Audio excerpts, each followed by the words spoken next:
లా కావాలంటే కూడా నల్సార్ ఒక ఎగ్జామ్ ఉంటుంది, అంటే నేషనల్ వైడ్ అది కూడా.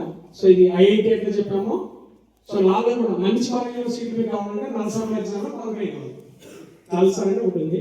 సో దాని ఫుల్ ఫామ్స్ నాకు అంత డీటెయిల్ ఏంటి, నా సబ్జెక్ట్ కాదు కాబట్టి అంత డీటెయిల్ తెచ్చుకోలేదు. కాబట్టి నోట్ చేసుకోండి, నల్సార్ అనే ఒక exam, NALSAR NALSAR national wide law exam ఉంటుంది అది కూడా. సో దాంట్లో ర్యాంక్ వస్తే త్రూఅవుట్ ఇండియా మంచి కాలేజెస్లో ఎక్కడైనా చేయొచ్చు లా. సో మన తెలంగాణలో చాలా చోట్ల ఉన్నాయి. హైదరాబాద్లో ఫేమస్ కాలేజ్ ఉస్మానియా యూనివర్సిటీ ఉంది, లా కాలేజ్ చాలా ఫేమస్. సో మీ లాస్ట్ ఇయర్ అనుకుంటే కూడా MEC బాగా యూజ్ అవుతుంది, మ్యాథ్స్, ఎకనామిక్స్ అండ్ కామర్స్. ఎందుకు మ్యాథ్స్ ప్రతిసారి నేను ఇదే చెప్తున్నాను, ఎందుకంటే ఇంగ్లీష్తో పాటు మ్యాథమెటిక్స్ ప్రతి ఎగ్జామ్లో కూడా మీకు ఇలా చెప్పాను, ప్రతి ఎగ్జామ్ కాంపిటేటివ్ ఎగ్జామ్లో కూడా సో మ్యాథ్స్తో పాటు ఇంగ్లీష్ ఈజ్ వెరీ కామన్, కంపల్సరీగా ఉంటుంది.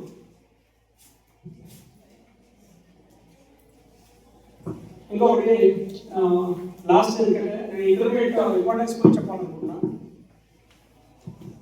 నాకు కూడా తెలియదు యాక్చువల్గా, నిన్న దాకా నాకు తెలియదు ఇంటర్మీడియట్ మ్యాథ్స్. ఎందుకంటే చాలా మంది 90% ఇక్కడ ఉన్న స్టూడెంట్స్ అందరూ కూడా పేరెంట్స్ అందరూ కూడా మిమ్మల్ని హైదరాబాద్ పంపించాలనుకుంటారు. హైదరాబాద్ నాకు గుర్తుకొచ్చేది చెప్పండి, నారాయణ చైతన్య.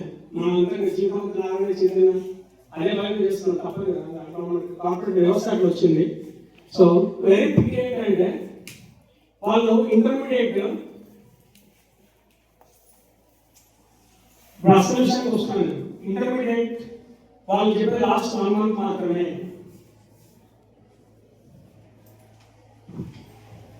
చాలా బాధాకరమైన విషయం అని, ఇంటర్మీడియట్ లాస్ట్ 1 month మాత్రమే చెప్తారు వాళ్ళు. అంటే అంతవరకు లాంగ్వేజెస్ పట్టించుకోరు, అసలు మీకు ఇంటర్మీడియట్ సిలబస్ ఏముందో కూడా తెలియదు వాళ్ళు, చెప్పరు కూడా వాళ్ళు.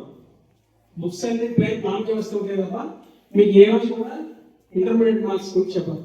కానీ నేను మీకు చెప్పాను, ఎంసెట్లో 25% వెయిట్ చాలా. ఇప్పుడు ప్రతి వాళ్ళు ఇప్పుడు రాష్ట్ర ప్రతి వాళ్ళు IITsలో సీట్స్ రావు కదా, నీట్లో రావు, వరంగల్ ఇప్పుడు నీట్ వరంగల్, నీట్ సూరత్కల్, ఇట్లా రకరకాల దాంట్లో కూడా రావు. ఎందుకంటే పర్సంటేజెస్ వెరీ లెస్, ఇక్కడ చాలా కాంపిటేటివ్ ఉంటుంది కాబట్టి.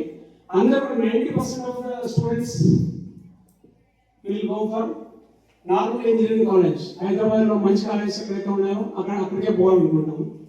కానీ ఎంసెట్లో మంచి కావాలంటే ఏం కావాలి, ఇంటర్మీడియట్ క్లాస్ చదివితే దాంట్లో 25% మార్క్స్ చెప్పానండి, 25% వెయిటేజ్ ఉంటుంది. మనం ఏంటంటే ఆశపడి కార్పొరేట్ కాలేజ్ చదివి లాస్ట్ 1 month చదివితే ఏదో మార్కులు వస్తాయి అనుకుంటాం కదా. కాబట్టి ఇంటర్మీడియట్ నెగ్లెక్ట్ చేయొద్దు అని చెప్పడానికి చెప్తున్నాను. మా ఫ్రెండ్ ఒక అబ్బాయి ఒకతను తమిళనాడు వెళ్ళాడు. మా ఫ్రెండ్ ఒకటి మా అబ్బాయి చదివినప్పుడు నేను ఇంటర్మీడియట్ సంగతి చెప్తున్నాను. నిజంగా నాకు తెలియదు. శస్త్ర అనే కాలేజ్ ఉంది, శస్త్ర అని దాని పేరు, కాలేజ్ పేరు శస్త్ర. మీరు చాలా మంది కొంతమంది వినే ఉంటారు, శస్త్ర అనే కాలేజ్ పేరు శస్త్ర అనమాట. వాడికి మా అబ్బాయికి IITలో సీట్ వచ్చింది, వాడికి శస్త్ర కాలేజ్లో వచ్చింది. శస్త్ర మంచి కాలేజ్, కానీ నీకేమో వచ్చిందని నాకు అనుకోండి, నాకు తెలియదు, నాలెడ్జ్ లేదు.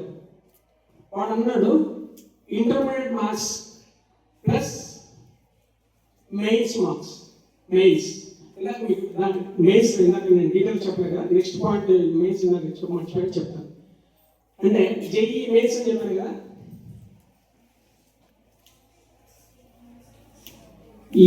దీంట్లో వచ్చిన మార్క్స్ ప్లస్ ఇంటర్మీడియట్ మార్క్స్, ఈ రెండింటికి కలిపి అమ్మాయి సీట్ వచ్చింది. That is one of the best college.